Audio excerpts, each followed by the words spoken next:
Hi, I'm Deb Crow, and welcome to Season 2 of the Heart-Centered Leadership Podcast. This is a podcast where we connect, learn, and laugh together with strong leaders from all over the globe. Here, you will learn from peers you haven't even met yet.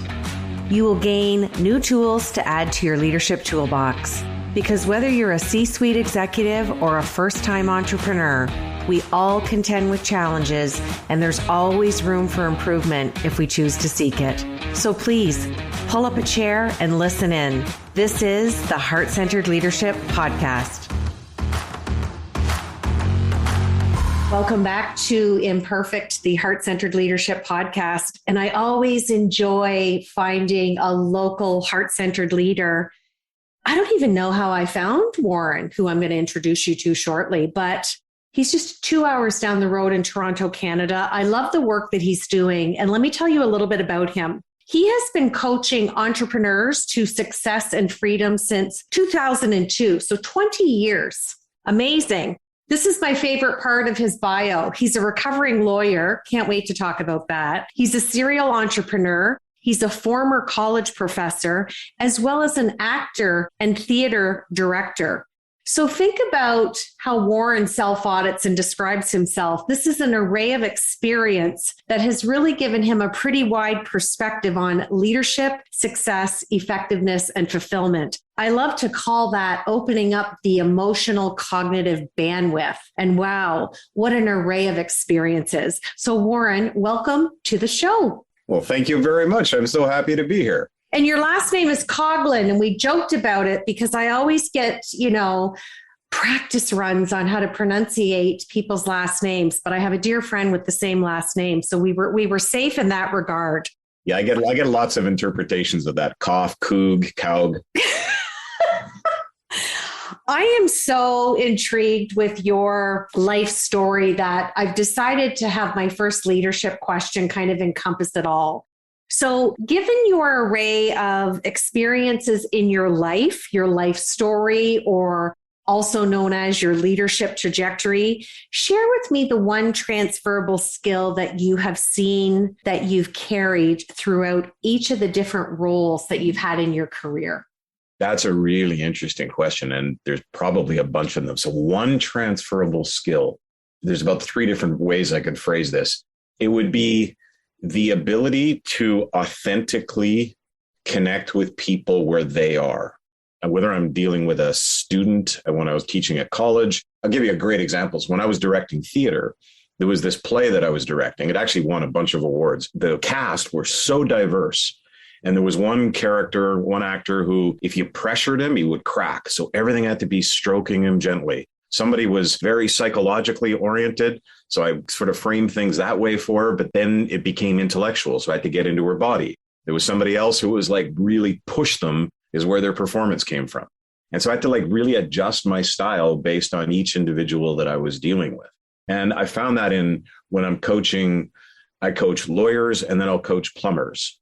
When I was teaching at the college, there'd be people who came from academic backgrounds and people who came from trades backgrounds.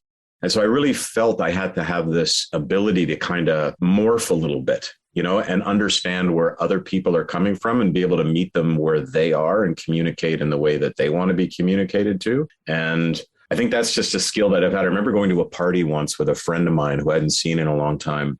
And I'd met an author, an environmental scientist, somebody who was in the trades.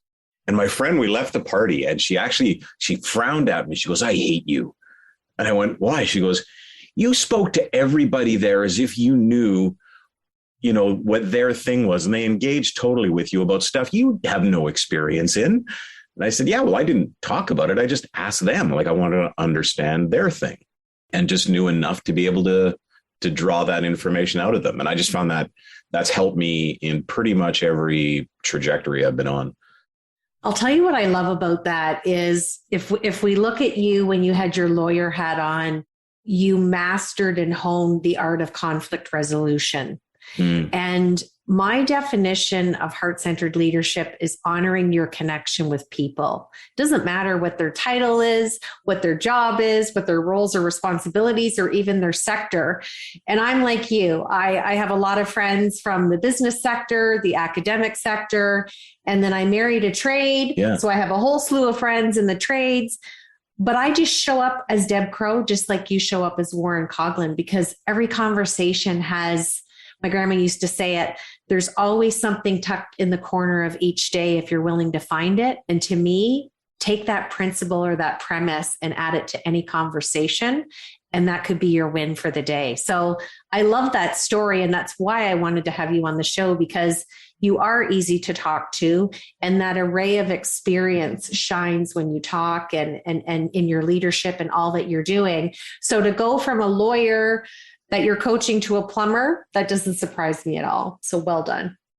And what's interesting too, I think what I realized, and I didn't get that was unique or special for a long time.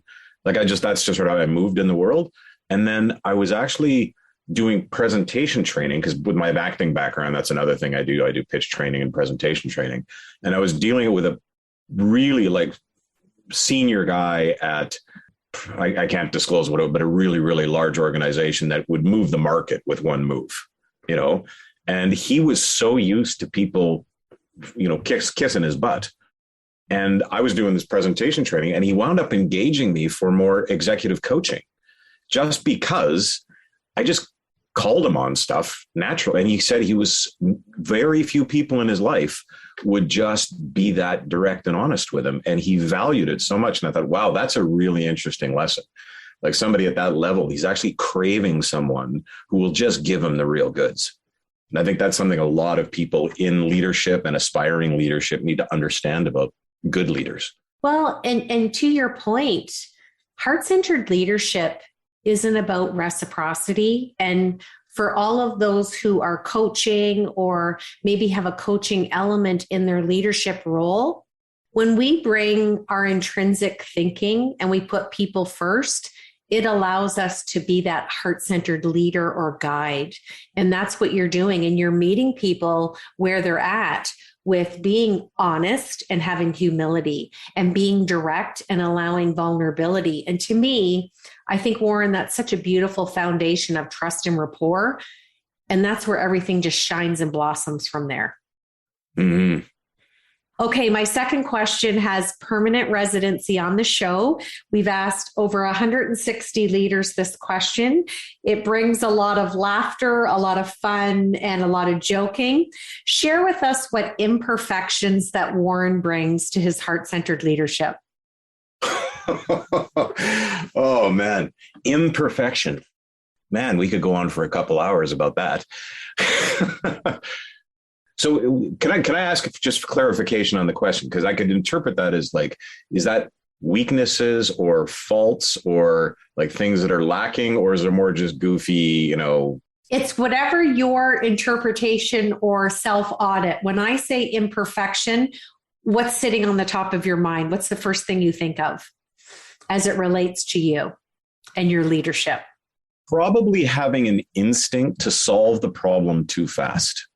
That's, I've curtailed that, I've held it back, but I have I can feel it in my body, when something's there, I have an impulse to try to get in there and figure it out, as opposed to just allowing that other person to figure it out.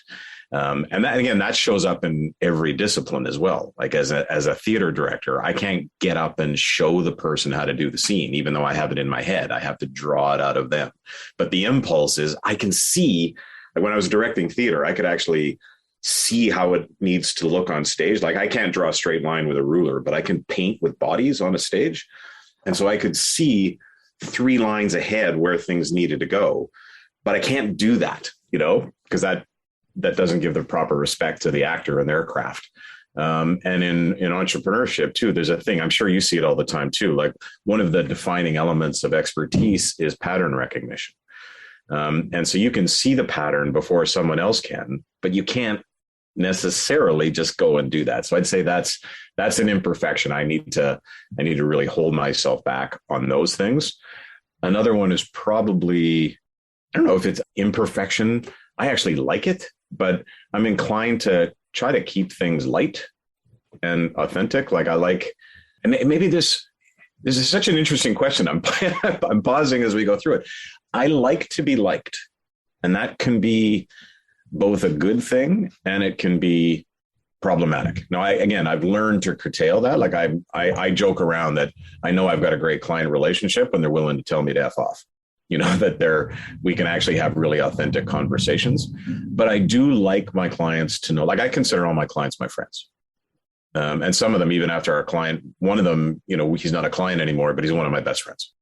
And that's just something that has always run through my practice. And so that is good in building the relationship. It could, if I'm not cautious about it, interfere with my ability to just be direct with people, right? And help them. I'm going to give you a challenge because what you described to me is that sometimes you're a vivid visionary and that kind of is an accelerant for your impatience. Have you seen the new movie, The Story of Lucille Ball, and it's played by Nicole Kidman? I haven't seen it yet, no. Okay, go and rent it because what you've described is Lucy used to be in the middle of a scene and her mind would go off into what you just described, 3 scenes ahead. And she'd go, hold on, wait a minute. And it would frustrate everybody. And then you'll see as the movie goes on, I don't want to ruin it for you, they finally just stop being impatient and frustrated because the director realized, even though she was a pain in his butt, she was saving him a lot of work. And the writers finally were like, right. Oh, Lucy. So what you described is in that new movie and you'll love it. And the outcome will surprise you. That's so funny because that's actually why I moved into directing. When I was an actor, I was always thinking about how the scenes play out and the movements. And I had to hold back a lot with the directors. And so I thought I got to be a director. Well, there's a weekend hobby you can do is rent that movie. And you're going to have to email me now and tell me how much you liked it. I will. So good. Okay, tools to help our richest commodity, which is time. I would love for you to explain how you have developed and implemented different tools to help your clients. And I'm wondering if you could talk about 2 things. The first thing is I love the acronym of the depth gauge, and depth stands for discipline, enthusiasm, presence, time, and health. And then part 2, could you tell us how you have transferred these tools into your impact challenge? So the impact challenge is different from that. It's still a modality of time, though. Yes. So the depth gauge is something I just developed to say, if you were just to focus, because you can develop lots and lots of disciplines and characteristics. And I thought, okay, what are the ones that I've observed that really help people produce the best outcomes, right? And so discipline to me is just the ability to do what needs to be done when it needs to be done, regardless of whether you feel like it. And if you can do that, then you're always going to be sort of putting the proper thing first, right? And it's a skill. So I have a time management tool that's just sort of a weekly, daily planner. And in there, I ask you to gauge yourself every day on a scale of 1 to 10, how you've done on discipline, how you've done on, and the next one is enthusiasm.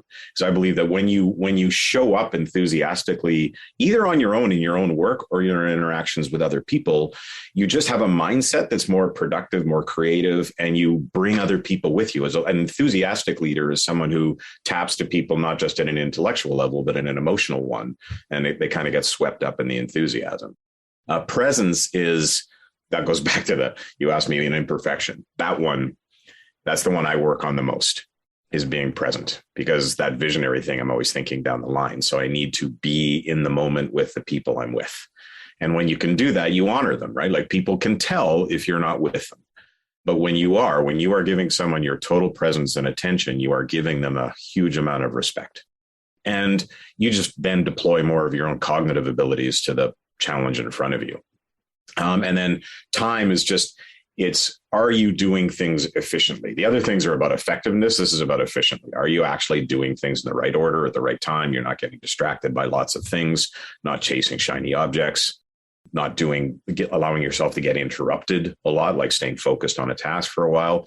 And then the final one is health, and that's both mental health and physical health, because you are obviously going to be more productive when you are feeling strong, energized, healthy. So that's all the things like hydration and sleep and exercise and meditation and good mental health practices, which in today with COVID, the mental health side is super important, but also a lot of people have really let physical health go because they feel they can't, the only solution was to go to the gym, but there's lots of other ways of keeping yourself physically healthy. But it's really easy. And I've been guilty of this too. You're sitting at your desk all day in the house, you just have the snacks beside you, and you need to have that, again, the discipline of engaging in the health. So I ask people to sort of engage with those items and just rate yourself every day. And then you can just see how you're doing. You can see your improvement or where you're slacking and what area you need to focus on. Like for me, it's presence. I've done a really good job on all the other ones. That one is the one I need to work on. And then in terms of tools, so I have that time management tool, which is a very simple, free. This is just how to manage your time. I've looked at a lot of the big journals and things that people use. And my criticism of them is they're overloaded. Like they've tried to create so much value that there's almost too much in it. And so I tried to really distill it down to just, here's a couple of things to think about in the morning. Here's the way of just allocating your time during the day. And here's 2 or 3 questions to ask at the end of the day. To just really bare bones it. The larger tool, and the one I'm most proud of, I guess, I've got 2 others that really help a lot. One, I call it the Business That Matters Playbook. And what I observed is I work with entrepreneurs primarily. A lot of entrepreneurs, I've been doing this since 2002, and I've met probably 5 who have done strategic planning very well. And so when I was working with people, they needed a lot of my time and attention to draw out the analysis of the business. And there's a lot of tools out there that purport to get you to a 1-page plan that's really, easy to use, which is true, but they're really weak on the analytical piece up front. And so I created this thing called the Business That Matters Playbook. And it's a web app that it asks you 350 questions about your business. And based on your answers, it automatically populates a SWOT analysis. So you don't have to, if I ask somebody to do a SWOT analysis on their own, SWOT means strengths, weaknesses, opportunities, and threats. They come back with 15 things. But when I get done with them, there's 150. So I'm like, this is inefficient. This isn't a good use of time to keep going back and forth. So this Q&A tool just asks you yes and no questions, and then sometimes some qualification questions to elaborate. And then it populates all those answers onto a SWOT analysis. And then there's a little trick where you click which ones are relevant to your goals, drives to a mini SWOT. From there, we pull out a theme, 3 priorities into a 90-day plan. So it just drives you through to a 90-day action plan in a really structured, really time effective, and really focused way that helps people distinguish between the symptoms and the problems. Because a lot of people, they focus on the symptoms, not the problems. But this, because the questions are pretty detailed, you wind up getting to, oh, that's what's really going on. Like someone will say, oh, we've got a sales problem, and so the salespeople aren't performing. And then, well, how do you do recruitment? How do you do training? How do you do sales management? And you realize, may not be the people, maybe some things before that. And so that tool has been super effective. And I've been really delighted with how it's happened. Everybody that's gone through it has wound up with I had one client, they said they had 3 consultants they brought in to do strategy, and they'd never succeeded in doing it. And then when they went through this process, it actually was the first time they had an executable plan with a system that actually engaged their entire leadership team to be focused on execution. So it's really cool. The other thing you asked me about was the impact challenge. So this is something I'm super excited about because in addition to my coaching practice, I also am part of a social enterprise called RTG Group, which stands for Receive Through Giving. And there's a bunch of things that happen through that organization. But one of them we developed before COVID, put it on hold as COVID hit. But now with the Great Resignation and things like that has become much more relevant. So it's called the Social Impact Challenge. And I'm really excited about it because I just think it's one of those things can make a big difference in the world and help organizations with their people and their brand all at the same time. So the idea, basically what a lot of businesses are doing is they're choosing a cause to support, right? They understand that their people, particularly younger employees, they want to be part of organizations that do some good in the world, that care. And so they'll pick a cause. maybe it's a sick kids hospital or, water rights or something like that. The problem is that if not everybody in your team cares about that cause, it doesn't actually achieve the engagement, right? Or if your audience doesn't really care about that as much as you do, then it doesn't achieve that engagement piece. The social impact challenge is we use a platform that has algorithms that allocate points based on how tough a challenge is and what the impact is on it. So we call it gamifying kindness. So we do a contest within the organization to see who can get the most points for having positive social impact. The challenges are all rooted or based on the United Nations Sustainable Development Goals, the SDGs, which they cover pretty much any cause you can think of. So everybody in your team can participate by taking on a challenge about something they care about. And so they go, I'm now part of an organization that not only allows me, but is encouraging me and is rewarding me through this contest to do good in the world. What a great place to be. What it also does is people have to show they did the challenge by uploading a video or a picture or a story. And all those uploads are social media shareable.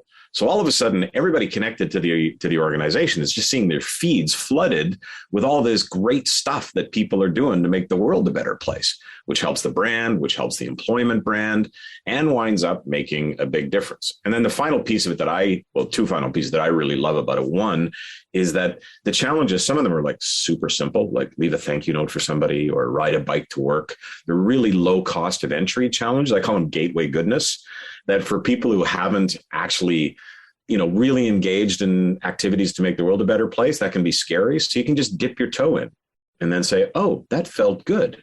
Maybe I can do another one. Right. And so that you're not presenting people with some, like you have to give up a weekend to go build a shelter. It can just be, just do a nice thing and then do another nice thing. And then all of a sudden you're sort of building this culture of people who are going, it feels really good to do good things. And the other piece that then it provides a lot of data on the back end. So you actually learn that, if you're a national organization, wow, we have, the women between 25 and 35 on the West Coast really care about, environmentalism, and, our leadership community in New York, they really care about gender equity, and so then that gives you some really good information that you can talk to your people about. So it's like one cause or one initiative that has pretty significant impacts across a bunch of different arrays, from engagement to and it's actual meaningful social impact. Like these are people doing things. So yeah, that's something I'm super jacked about. Well, I love it. And I want to assure our listeners that we will make sure we have the links for the tools we talked about and your challenge below in the episode description. And this is why I wanted you on the show, because you are such a well-suited, authentic, heart-centered leader with the work that you're doing in your coaching, but also with this social impact challenge. So happy to share that across the globe for you, my friend. Okay, my last leadership question is, share with us the number one trend that you're seeing globally. And this can be your own observation or even with a client, and what you can share with our listeners. And what's a solution that you're seeing to that trend? Let's call it a trend or a challenge that leaders are navigating, and something that you could offer as an offer of hope or a solution. So there's two, I think. There's a lot more than that, but two biggies. One is just navigating the mental health challenges of their employees. Like it's real. I've seen this with a whole bunch of clients recently, and I say with their employees, but also with themselves, right? Like we're all facing that. And I think you, as leaders, you have to be aware of your own mental health limitations and ensure you are looking after yourself so that you can look after others. With that, sometimes there are leaders who are are very strong and very resilient, and they kind of know that they need to be aware of it, but they don't fully understand why other people may be suffering more than they are. And so really developing empathy for the true mental health impacts that people are experiencing from isolation, from fear, from loss. People are grieving, people are feeling afraid, and what that does to people's capacity to work and how you can help support them in that. The other one that I said is the skill of making decisions in the face of an uncertain future. Now, that's a challenge that leaders have faced throughout time. But right now, because of this sort of the global pandemic and the level of uncertainty around it, I've observed people that just are a little more frozen because they don't know how to make decisions when they don't know what's going to happen next, and how you incorporate the uncertainty. So the metaphor I use for people to sort of get them into this, and this is why I do the strategic planning work, is you use poker as a metaphor. People think poker is gambling, but it's actually not. It's a game of skill in which chance is an element. And the skill is in making decisions in the face of uncertainty. And, the game of poker is a great metaphor for that. And business is like that.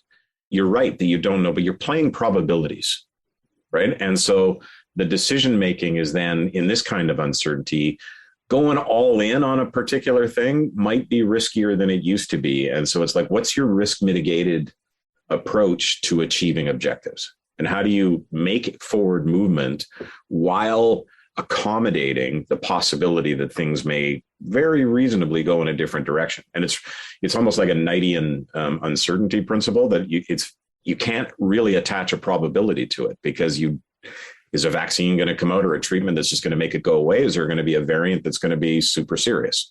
We don't know. And there's no way of attaching a probability to it. So you're then you got to do risk mitigated decision making in the face of uncertainty. And I've seen a lot of people struggling with that. And that's one of the reasons why I do that kind of strategic planning, and why a 90-day planning cycle is so effective. Like, you can do course corrections really quickly in the face of new information. Absolutely. And so many great points that you've touched on there. And I think the theme is consistent navigation through unprecedented times. And I think, I almost like taking that VUCA term, and I love the VUCA 2.0 that Bob Johansson came with. So instead of volatility, we look at vision, which is what you just kind of eloquently described. And you're a vivid visionary yourself. And what if we take the understanding and just meet where we are ourselves as leaders and our staff as well? And instead of having it being so complex, try and gather the clarity with what we have in the moment. And then I think the big one is the whole level of ambiguity, and really transitioning, again, meeting ourselves where we're at with emotional agility. And I think it's such an important trend. I'm glad that you shared on that. It's a common one that often comes up and has come up since we started the podcast in May of 2020. So it's just nice to hear that you're also seeing some of the trends that some of the other leaders, and including myself in the coaching world, it's the forefront of what we're coaching and guiding our leaders through right now. So really meaningful. Thank you for sharing. Okay, I'm going to switch to my Fab Four. Oh. This is the fun Fab Four. 4 rapid questions. We just want to know what's sitting on the top of that brilliant, vivid, visionary mind of yours. First question. Tell us something that we don't know about Warren Coughlin. I love mountain biking. As much as I may sound like I'm in sort of schlocky, tough guy novels. I love it. Hidden talents all around from that question. Second question, who is a leader that you would love to meet? And this person can be alive or they could have passed. And why do you want to meet them? And what would be the dinner conversation? The first one that comes to mind is Nelson Mandela. Just a person who has been like the capacity for love and forgiveness that man demonstrated is remarkable. And yet at the same time was tough. Like after he emerged as a leader, he was strong, and he took strong positions with people, yet at the same time was able to just put the past of what was done to him aside and was able to focus on what was before him. I just think he's a remarkable human being to be able to absorb what he absorbed and come out of it with such a loving and solution focus. This is the third time. So you were the third guest in over 160 leaders I've interviewed. He is my wish too, and almost in alignment of what you said. And I think I admire him the most when he returned to that prison and had like a barbecue lunch and engage the football game, but the community that he was able to create with love and heart-centeredness amongst all of the people that were incarcerated, and giving them back the love of football and not putting the forefront of why they were in prison for whatever reason. There's an element of that a lot of people don't appreciate. Like, if you don't understand trauma, you can't understand like how big a move that is. Like, to be in prison, like, that is a traumatizing experience, and to go back to a source of trauma with that degree of that is remarkable to be able to do, because the trauma sits in the body, and to be able to release that. Absolutely. To me, he was an amazing global heart-centered leader. But to me, he's the epitome of equanimity. Mm-hmm. Totally agree with that. Isn't that interesting? Another alignment that we have. Okay, question number 3. Don't think about it. Just tell me what's on the top of your mind. I'm giving you a magic wand and you're granted one wish for the world. What would it be? Eliminate climate change. I'm with you. Okay, so we're going to finish the show with my 4th question. But before I do, I just wanted to say it's been a highlight for me to have a heart-centered leader who's 2 hours down the road for me, and in the ever busy and present Toronto, Ontario. I am so glad that our paths have crossed. So am I. And I'm grateful that you had some time to share. Thank you for sharing your tools, your expertise, and most importantly, giving us a little glimpse into a little piece of your heart today. Well, thank you very much. I've really enjoyed it. So I would like you to finish this sentence and we'll close out the show. Heart-centered leadership is the key to a better world. You've been listening to the Heart-Centered Leadership Podcast. I'm Deb Crow. If you like what you heard today, please rate and review the show. And I'd love it if you'd visit my website at debcrow.com, where you can sign up for my newsletter and get access to the Heart-Centered Leadership Toolkit, all free of charge. Thanks for your time, and we'll see you again.